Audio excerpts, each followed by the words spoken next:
Hey guys, it's time for Carissa's Content Corner. What? This is what you're going to be saying if you watch this video and apply it to your groups. I make math fun. You may not feel this way, but you're helping shape your children's mathematical futures. How you feel towards math should not interfere with how you teach or help a student with it. There is a myth, proven to be a myth, that math is a gift only some children possess. This makes kids not try. Well, I don't have the gift of math, so why try? This cripples many students from being successful in math. I'll be telling you of 12 different ways to work with your children and help them build their mathematical future. Numero uno. Never, and I mean never, praise a kid by telling them they are smart. This probably confuses you. Well, imagine this. You praise them by saying, "You're so smart for getting it right," or "You got it right, you're so smart." What happens when they don't get it right next time? Which more than likely they will. They will think, maybe I'm not so smart. Praise your kids for what they have done. Here's an example. "Wow! You learned how to add numbers. That's awesome." We want to help kids know that hard work and learning leads to achievement. Their achievement would then take off. There are so many things that keeps this concept to become clear to children. Have you seen cartoons meant for middle-aged children? More times than not, it is telling kids that some people are smart and others are not. It gives them ideas similar to math is for nerds, but it isn't. Tell your kids that it's exciting and that hard work leads to high achievement. Second, which hopefully is obvious, never share horror stories of past math experiences you had. Don't tell them you didn't like math or how you epically failed that math test when you were in that grade. I'm gonna let you in on a little secret. Your job may require some acting. Instead of going into a story, just say something like, "Hard work is what will lead to achievement. You may not understand it now, but you will." Train your brain to always seem happy when you are working with your kids. Sometimes there may even be times you don't know what to do.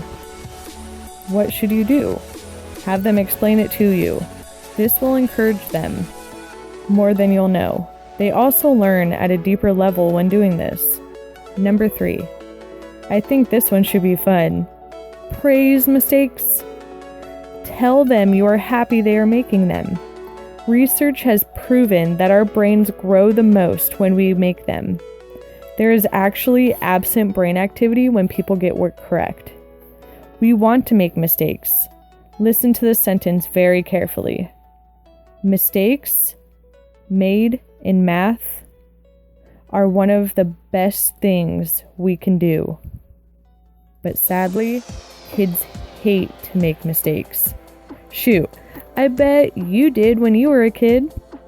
This is why we must celebrate mistakes. Fantastic number 4.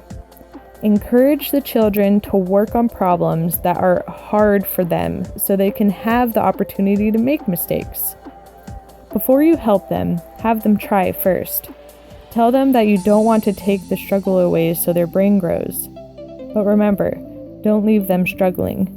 We don't want to lead them to disappointment. Think on this. When offered a choice of a follow-up problem that was easy or hard, 90% of those who were praised for being smart chose the easy one, whereas most of those praised for working hard chose the hard one. Praise we give to children has an immediate effect on them. 5. When you are helping with a problem, don't do the hard part for them. That part would be working out what the problem is asking. Then, they are left with the easy part, the equation. Number 6.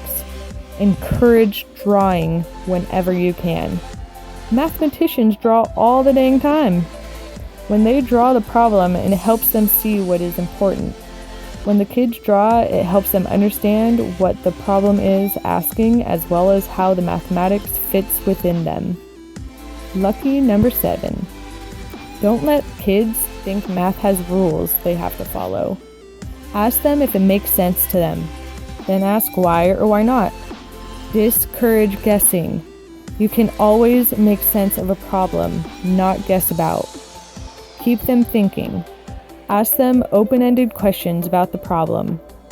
8. Let the children know they can think flexibly about numbers. Research shows that those who excel in math think flexibly with numbers. Example, 37 minus 18. They change it to 40 minus 20, and it becomes a lot easier to them. They need a more conceptual understanding of math. They also need to develop a number sense. There are materials on YouTube that show ways to develop number sense. I'll put the link in the description. 9. Don't rush your kids. Don't use flashcards or time tests. Doing this produces math anxieties. Scientists have studied that math facts are held in the working memory part of the brain. When people are stressed, their working memory becomes blocked. 10. When children answer questions and get them wrong, try and find the logic in their answer. Example, if a child multiplies 3 by 4 and gets 7, don't ever say that's wrong. Try something like, I see what you did there. I see what you were thinking. You know 3 plus 4 is 7. Remember, when we multiply, we have 4 groups of 3. Snake Eyes 11. Give your kids math puzzles. Who doesn't like puzzles? This inspires kids mathematically and is a great for their mathematical development. Last but not least, the dozen. Play games! Games are very similar to the puzzles with their development. Here are some example games: Mancala, Yahtzee, and Guess Who. For more games and puzzles, go to ucube.org, which, again, I will put in the description. Alright guys, you made it through a long video, and I am very proud.